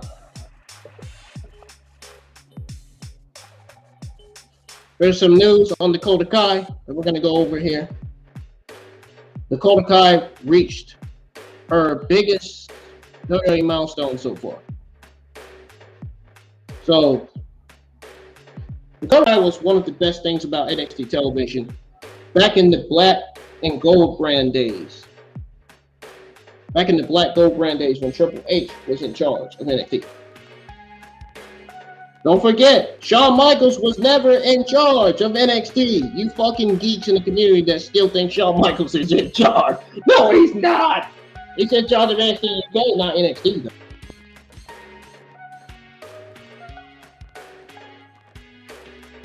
So yeah, Dakota Kai is one of the best things about NXT television because she has consistently put on great matches during her time with the company.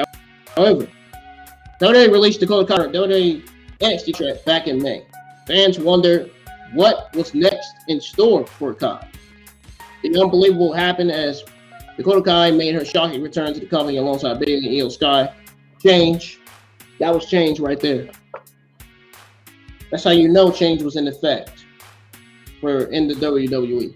Dakota Kai and Io Sky challenged Raquel Rodriguez and Aaliyah for the WWE Women's Tag Team Championships on this week's Raw, which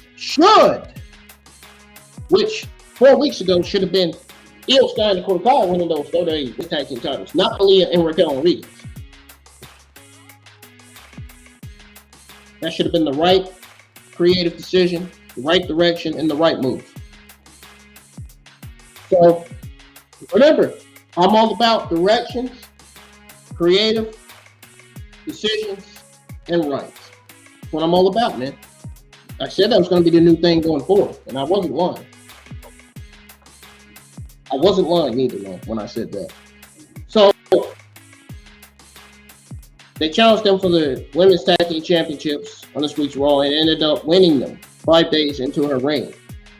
Kai took to Twitter and revealed that it's her longest title reign in WWE. It says, and I quote from Dakota Kai, "Oh wow, it's now officially my longest WWE title reign as of today. That's crazy." As a member of Damage Control, Kai has arguably been on the most successful run of her WWE career. So I guess we'll have to see how her reign is booked in the future, because many fans are expecting two certain superstars who walked out a few months ago to make their return to reclaim those belts. So, what is y'all's take on this story? Let me know. I appreciate that. So, I'm going to go ahead and go over the news on Reigns versus Logan Paul, Universal being booked for WWE Crown Jewel. And then we're going to go over the news on Logan Paul's real-life brother, Jake Paul, teasing trip to Saudi Arabia for Logan Paul versus Roman Reigns. So, it says here that Logan Paul inked a deal with WWE, but nobody would have guessed a match against Roman Reigns was in the card. It seems that match is happening in Saudi Arabia on Saturday, November the 5th. Triple H, Logan Paul, Roman Reigns, and Bloodline were in hand in Las Vegas for a big press conference. The room was packed, and fans and the media for this big announcement. Triple H said that WWE is about putting on events that nobody else can. It seems that they are bringing another incredible show to Saudi Arabia for Crown Jewel, rightfully so. Roman Reigns will defend the undisputed Universal title against Logan Paul. I am not looking forward to this match at all, even though Roman Reigns is still going to retain over Logan Paul, whether these Logan Paul stains and geeks in the community like it or not. The Maverick has a great boxing record, and that translated to the WWE ring after successful appearances at WrestleMania and SummerSlam. Paul is ready to take on his toughest opponent yet. Odds are Logan Paul will bring a good match with the Tribal Chief. Triple H wasted no time in confirming that this will be a match like no other. The fans in attendance had a mixed reaction to the news as well, because Logan Paul chants were followed by sucks from another portion of the Oh man, I love it. You love to see it, man. We'll have to see how everything turns out in Saudi Arabia. It seems that Logan Paul has his full hands. In other words, I'm saying Logan Paul has his hands full. His next outing in a WWE ring.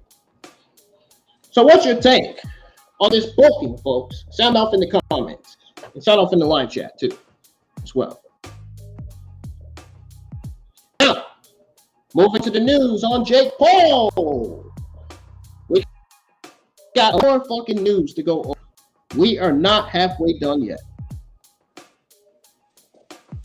We got coming up on a lot of news coming up on Jeff Hardy, more news on CM Punk, Kenny Omega, and news on Brian Pillman Jr. and the Varsity Blondes.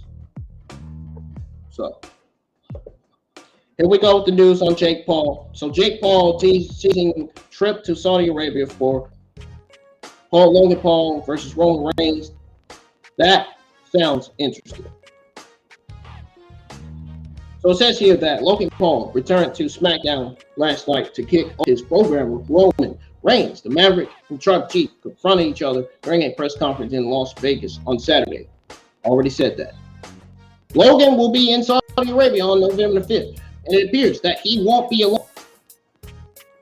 So Saudi Arabia, I'm guessing the pay-per-view is on November 5th, I'm guessing. I don't know. I have to look at the calendar after the review. Or after I give out this news coming out of Smackdown Rampage. Now, Logan Paul's younger brother, Jake Paul, took to Twitter hours after the Vegas press conference, which I did see his tweet, to react to Paul's big match for the undisputed WWE Universal Championship at Crown Jewel Premium live event in Saudi Arabia. I wish I could start tweeting, man. I wish I can get my Twitter accounts back. Jesus Christ, Twitter still won't get my accounts back. You could blame the WWE stains in the community for that one. Argued with every single one of them and got over every single one of them. Put every single one of them on blast for shitting on AEW and Tony Khan for no absolute legit reason. The YouTuber turned boxer is down to attend the event. Logan is the definition of anything is possible. It says here in quote, 2 matches in WWE, and he's challenging for the belt. I might have to come to Saudi Arabia for this. End quote. So Jake Paul believes Logan Paul can knock out Roman Reigns as well. Oh man, yeah, sure thing, Jake Paul, sure thing, man. You're a fucking comedian. You're fucking funny, dude.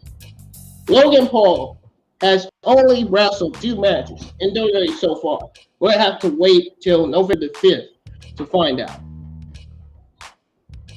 As if in your mind you're thinking Logan Paul is a WWE wrestler. No, he's not. He's a celebrity. Sorry. You can take an L, Jake Paul. Sorry. So, do you guys want to see Jake Paul accompany Logan Paul to the ring? I'd love to see that. Even though I don't want to see it, still.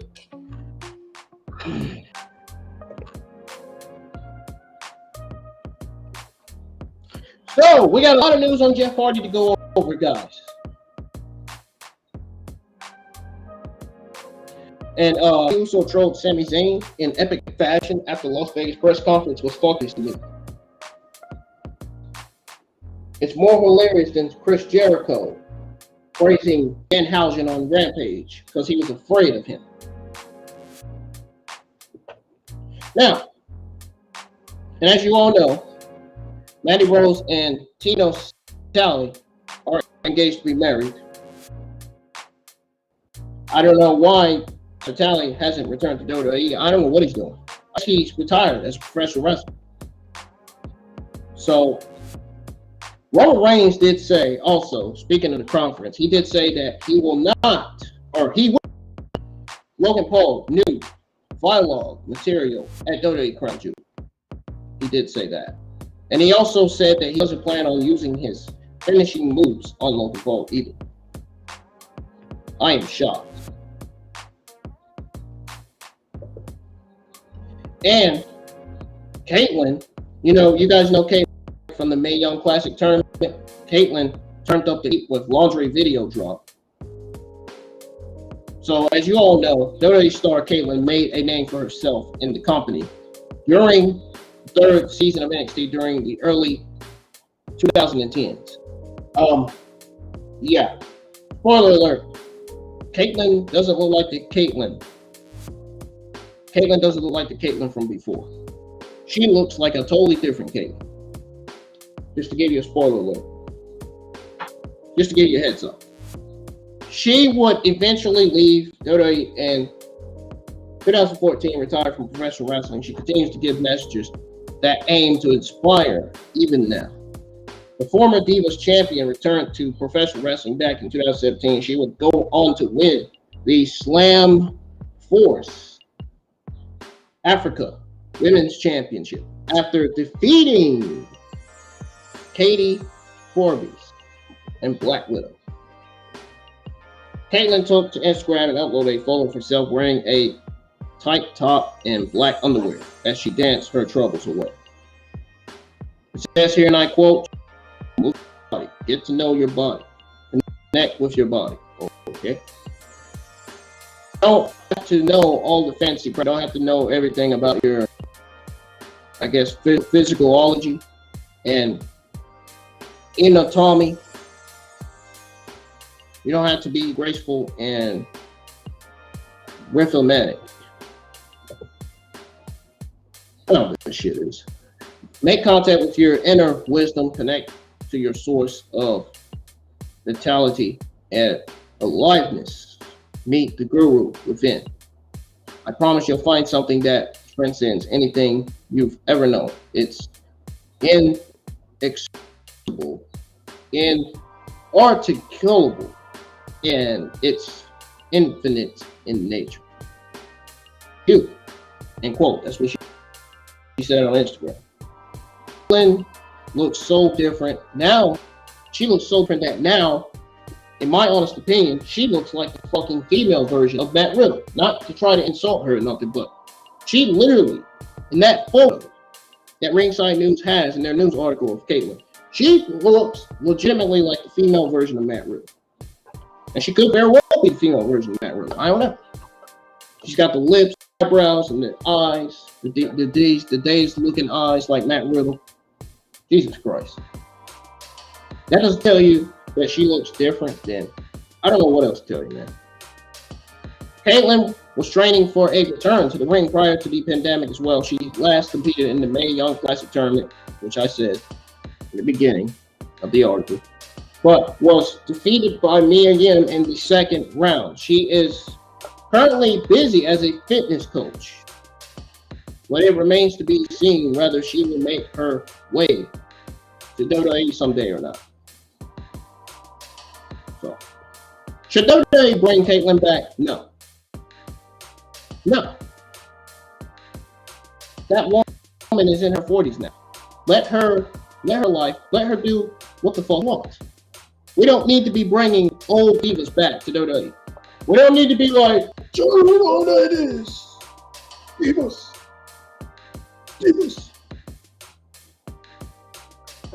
No, we don't need that. We don't need that. We don't need to be bringing old divas back, man.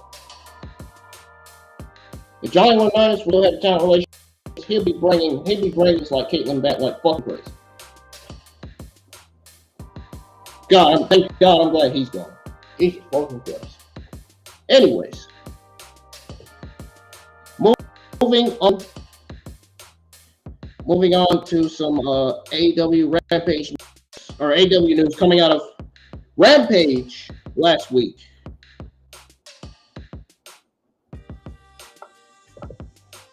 So here we go with that. Now that if we went over the WWE news, now we can go over the AEW news coming out of Rampage, folks. All right. We're almost there. Almost. Where is he? Where is it?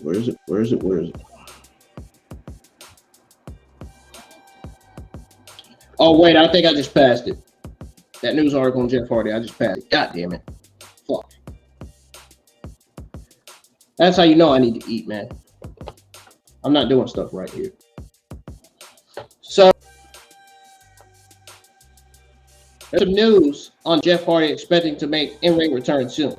So Jeff Hardy is a true veteran in the professional wrestling world, and no matter what, he will always have the support of fans. Unfortunately, Jeff Hardy's personal demons have truly cost him a great idea. Seems that Jeff is preparing for another run. Hardy made headlines after he was arrested for driving under the influence after leaving a local Dave and Buster's. It simply got worse for him after that as well. This was his third DUI arrest in a decade as well. So it had been more than 3 months since then, and fans continue to wonder what will become of Hardy. According to the Wrestling Observer Radio, according to Wrestling Observer newsletter, Jeff Hardy is expected to return to in-ring action soon. So it says here, and I quote, Jeff Hardy is expected to be out of rehab soon and back in the ring. Fans will certainly be glad to see the charismatic Enigma return to AEW television. A lot has happened in the last 3 months. So we'll have to see what the company will have planned for him. I personally don't think Jeff Hardy is returning anytime soon. And I'm going to reveal to you why. Because there is some news on his DWI trial date. I seen it somewhere. I got to find it.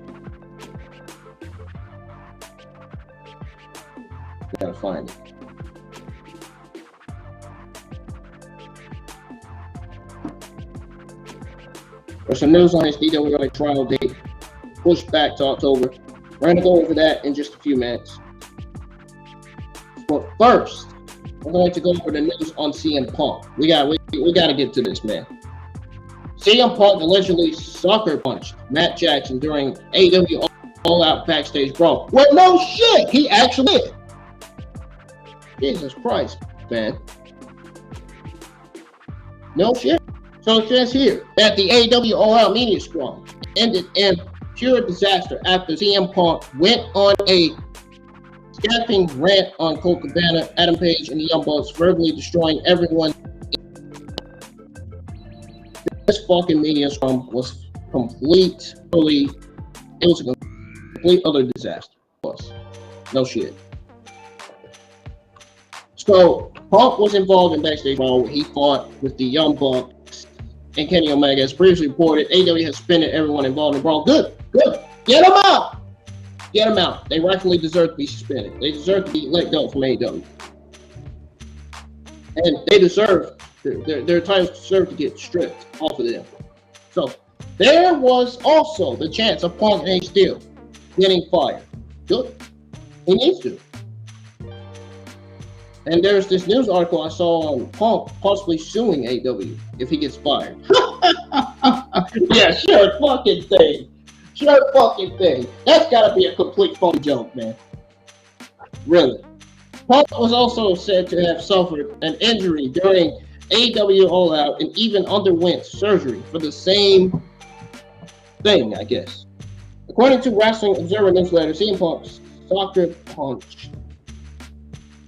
because he really did damage to Matt Jackson's eye. He soccer punched Matt Jackson as he knew a brawl was going to happen. So it says here that both sides in every version, it says here and I quote, both sides in every version is that Punk threw the first punch, that a fight broke out, and that guy hit Nick Jackson in the eye. Yeah, not Matt Jackson, Nick Jackson. With a chair very hard and bit Omega and put his hair.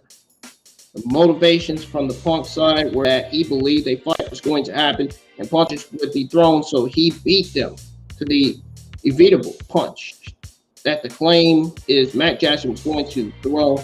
Let me take a sip of this cold beverage real quick.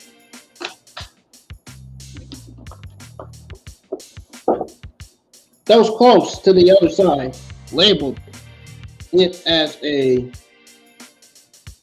pretty much soccer punch. From the Steel standpoint, it was about protecting his wife, who had a broken foot and was in the room. Although escalating the fight and using a weapon has to be questioned for a producer. With that in mind, with his wife in the room. Whatever, man. Eric Bischoff had also recently blasted CM Punk for being bitter and brutal. I mean, do you blame him? CM Punk was being stupid. CM Punk acted like a complete fucking 12-year-old in there, man. He will also be out of action for a long time. Well into next year because of the injury, things simply don't look good for Punk in general at all. So what is y'all's take on this CM Punk drama? Let me know. I'm going to say the exact, let me tell you something. Let me explain something to you all. When you open your mouth and say something about somebody in a fucking media scrum, it gets you fucking permanently suspended and fired. I'm going to say the same things I legitimately said 2 weeks ago. And that is that having CM Punk would have kept his mouth shut, he would still be AEW World Champion right now. But no! His AEW World Championship privilege got taken away from him because he ran his fucking mouth anyway. Called out Colt Cabana, Adam Page, and the Elite anyway. He did it anyway. Now his stupid ass is going to learn the hard way now.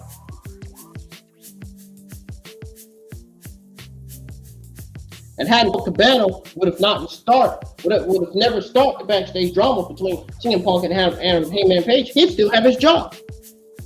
He'd still have his job. I can't believe Adam Page still have his job. I can't believe Adam Page didn't get suspended. I mean, he was involved in it. He should have got suspended. Why was he not suspended? I don't get it. Never mind MJF. Why was Hangman Page not suspended? All these geeks and the community want to say, oh, MJF should have got suspended. He wasn't involved. He witnessed it. You fucking idiots. You fucking imbeciling geeks, man. Seriously.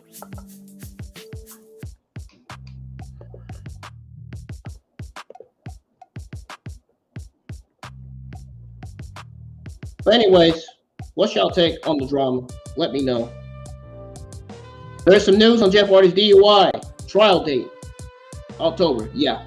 I don't think he's returning anytime soon. I think he's more than likely going to be found guilty, and he's probably going to serve maybe 3 or 4 years in prison for his DWI.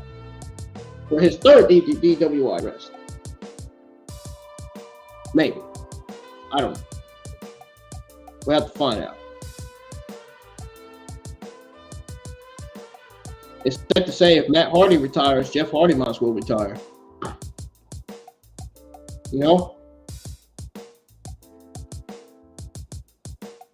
Run one last time as the Hardy Boys, and then both Jeff Hardy and Matt Hardy retire. That's simple. So Jeff Hardy's DUI date pushed back to October. It says here that Jeff Hardy is a true veteran in the pro wrestling world, and no matter what, he will always have the support of fans. Unfortunately, Jeff Hardy's personal demons, again, have truly cost him a good idea. Jeff Hardy's retrial date pushed back. Again, Steve Carrier of Ringside News, the guy that's having some alcohol drug problems right now. The guy needs to get his stuff together. And I hope he has for the foreseeable future. I hope Steve Kerr has went to rehab and gotten the fucking help he needs. Steve Carrier of Ringside News recently took to Twitter to address the fact that Jeff Hardy's AEW return is currently talk of the town. Hardy's legal situation, however, is a long shot. Jeff's pre-trial court date was pushed back once again in October 19th, 2022. There is a lot of talk of Jeff Hardy return, says here in quote, to AEW over the last 24 hours.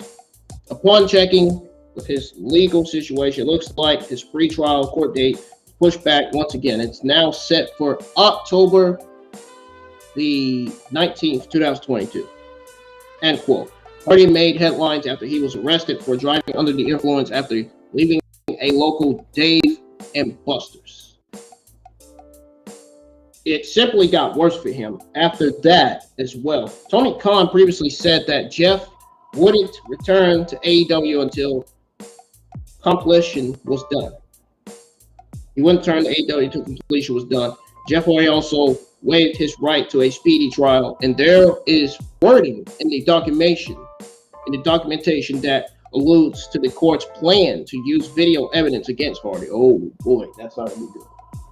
Fans will certainly be glad to see the charismatic Enigma return to AEW television. A lot has happened in the last 3 months, so I have to see what the company will have planned for Jeff Hardy going forward. I just hope they don't have plans for him to be found guilty of third DUI arrest. I just hope. I'm sure you all be glad to see him back, especially the Jeff Hardy stands and the fans in the community. But anyways, what's your take on this story? Please let me know right now. Please and thank you. I appreciate it. So, we got more news on Jeff Hardy, I think. Yeah, we got more news on Jeff Hardy. There's news on Jeff Hardy having video evidence used against him in DWI trial, but we already went over that, so I'm not gonna go over the news on that because it's gonna be repeated again if I do. We're gonna go over the news on the Ring of Honor World Title match added to Dynamite Grand Slam this week. I got some news on that, so we're gonna go over that right now. We are at the end. We're just at the end. We're almost done, folks. So I got the news on Kenny Omega and the AEW locker room to go over, and news on AEW and Brian Pillman Jr. And that's gonna be it after that.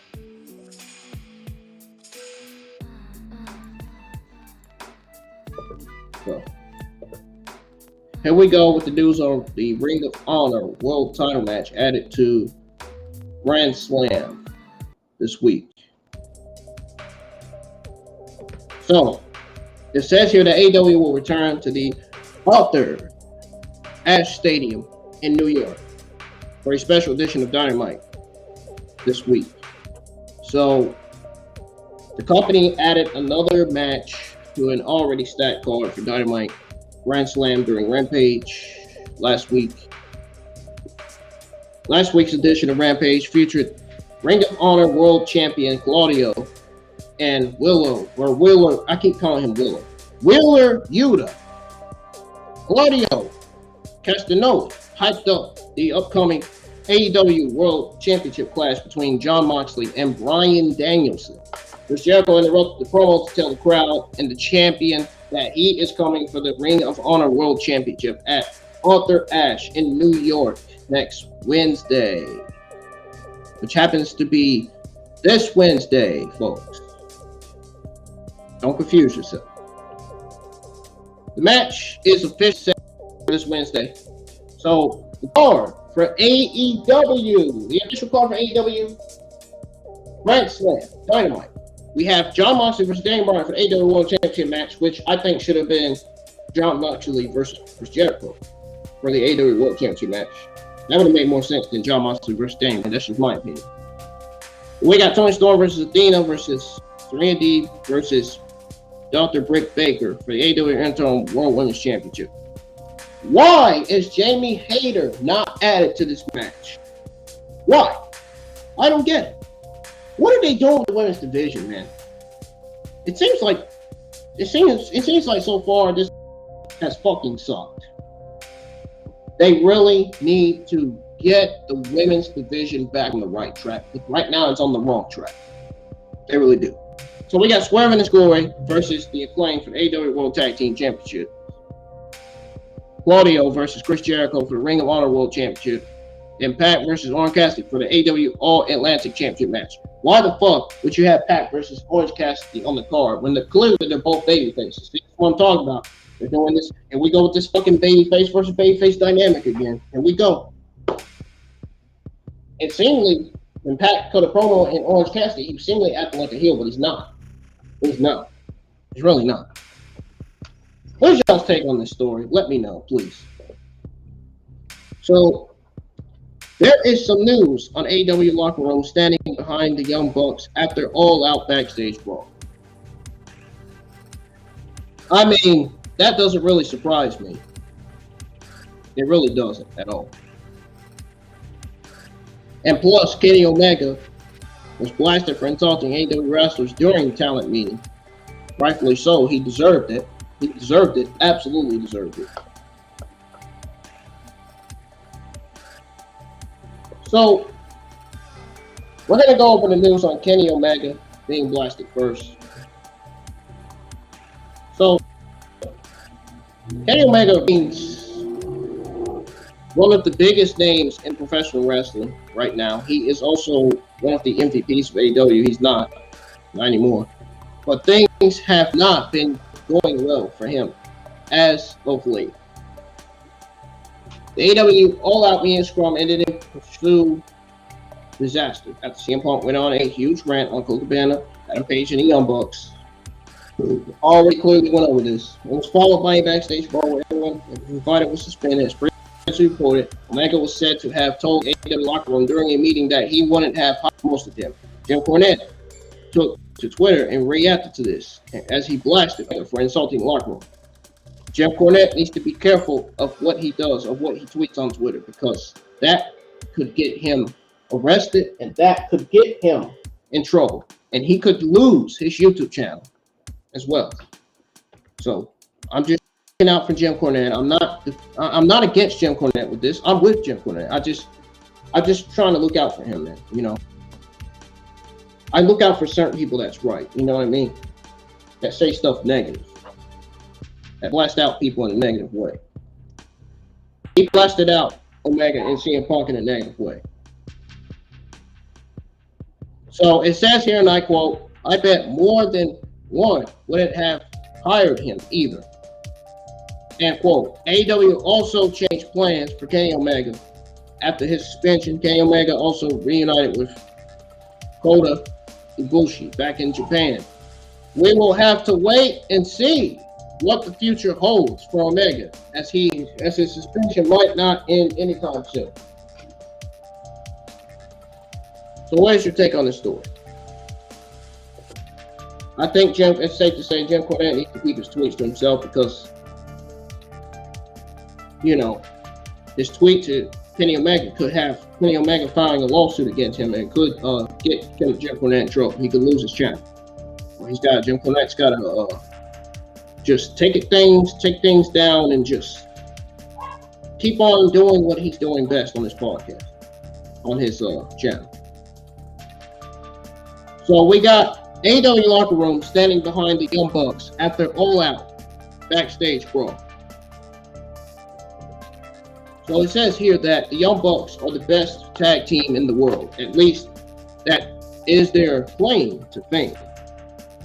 While this may look far-fetched, one cannot say that they don't provide the desired fame, whether it be through their promos or through their in-ring action.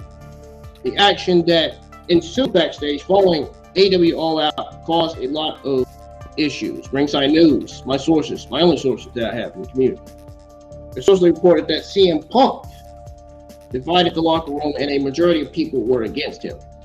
There are a handful who support CM Punk's decision, but a majority support the Young Bucks. They come out to be cool and composed backstage and don't rub anyone the wrong way. So PW Torch reports during their audio show that the Young Bucks have the support of a majority of the locker room. This further confirmed it confirmed their exclusive report. The Bucks are suspended at this time, as is Kenny Omega, who is accused of being in the altercation. There's no update on when the investigation will be over. There will be firings, or will it end up well for the Bucks? We'll have to wait and see if news comes out to be from the grapevine. So, all right. Now, if we got that over with, we're going to go over the news on AEW landing on famous California venue to host Revolution pay-per-view, and news on Brian Pillman Jr. And that'll be it. That'll be it for now, for today. So, here we go with the news on AEW. So, it says here the AEW pay-per-views are a big deal for fans in the host city. Every AEW fan wants their town to hold a big event. But to be honest, man, they only hold 4 pay-per-views a year. It seems that pay-per-view is coming to California. So Sean Ross Sapp reported behind Fightful's paywall that AEW has landed on San Francisco's Cow Palace for their Revelation pay-per-view event. This will likely take place in February or March. It says here, and I quote, AEW tentatively has stated and slated the Cow Palace in San Francisco, California for their pay-per-view special. This show usually happens in February or March, though we don't have a date on it yet, end quote. So that's what Sean Sapp said. Sean Sapp of Fightful payroll. If this event goes down, it will be the first pro wrestling show at the Cow Palace since Neutral Wrestling's G1 special there back in 2019. WWE hasn't held an event in that famous venue in 10 years. If they haven't aired an event there in 5 years. So we'll have to see if they change their mind about this, because anything could derail plans. It seems the fans in San Francisco have a lot to get excited about and a lot to get excited for. So what's your take on AEW going west for their first pay-per-view? Let me know in the live chats or in the comments below. Now, the last AEW Rampage we have is on Brian Pillman Jr. and the Varsity Blondes. This is an important one to pay attention to, because Brian Pillman Jr. hinted that Varsity Blondes may be over. No shit. They haven't gotten a push in AEW.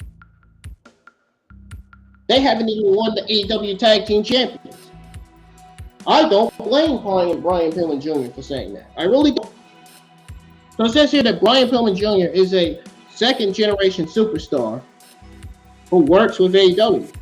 He, Griff Garrison, and Julia Hart started the group, Varsity Blondes, but things changed for them sooner than they expected. At AEW Double or Nothing in May, Hart was taken off the group to join House of Black, so basically Julia Hart turned heel and joined them. The creative decision didn't fit well with Brian Pillman Jr. or Garrison, and Hart remains with the stable even without Malachi Black. The remaining members of the Varsity Blondes appeared 5 times since she left the faction. These include Dynamite and Dark shows. The creative decision didn't sit well with Pillman. Brian's son appeared on Cafe Dorene with Dorene Dupree and shared his thoughts on how the group's charm was taken away before they could even begin their career in the company. So it says here, and I quote, as soon as we lost Julia Hart, we lost our edge and our spark that made us a good babyface group that could have gotten over. But somebody came in and decided she would be better with House of Black. That's just how it goes. I finally wasn't happy with it, to be quite honest. It is what it is. It's business. I thought probably what really stopped us from seeing the true potential of the Varsity Blondes was that we lost her before we really got going. So to have that taken apart was kind of rough for me at the point in my career, but I'm very happy with how it, really happy with the moment that she at the pay-per-view. Very happy with being at AEW in general. I don't think that the Varsity Blondes was the fullest creative expansion of myself, but I think people will look back on the Varsity Blondes quite fondly, actually. Who knows what's next for us? End quote. This is what Brian Pillman Jr. said.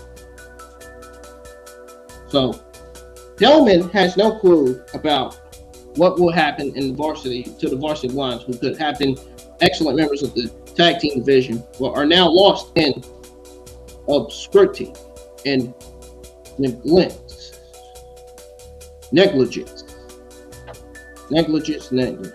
Yeah. I agree with Brian Pillman Jr.'s thoughts. The Varsity Blondes should have already been AEW tag team champions. And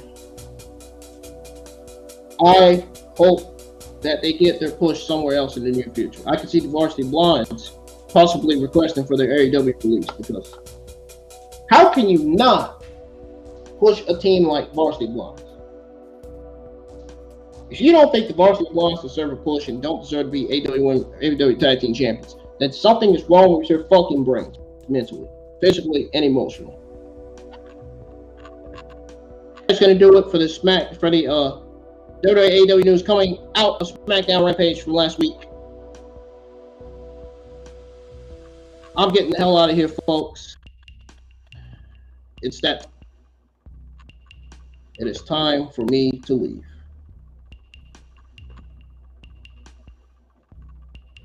Time for me to go. But I got another live stream that will be live tonight. I will be live with my WWE AEW Sunday Night News live stream episode 1. I'm going to go over the news on that live stream going into this week. The news that was, the news going into this week. So again, I will be live my WWE Sunday Night News live stream episode 1.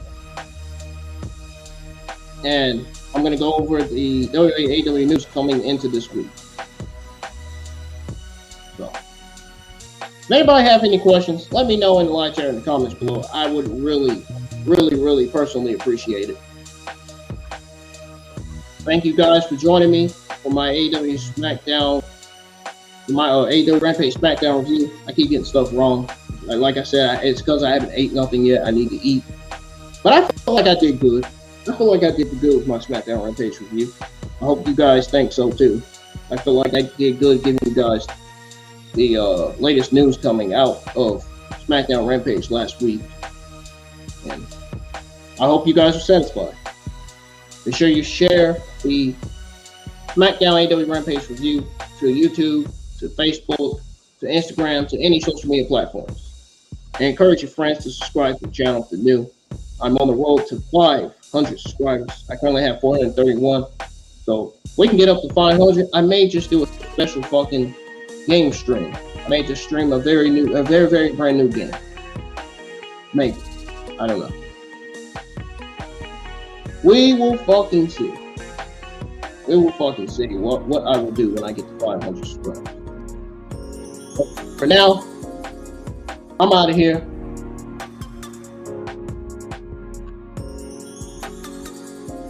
Now I'm out of here. Peace. And most importantly, stay safe always.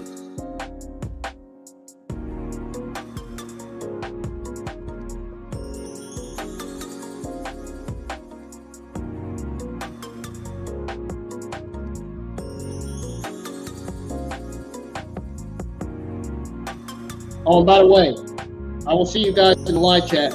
My AEW WWE Sunday night news live stream. Lots of news coming into this week. So be there. I'll see you guys there tonight. Stay safe and have a great rest of y'all Sunday.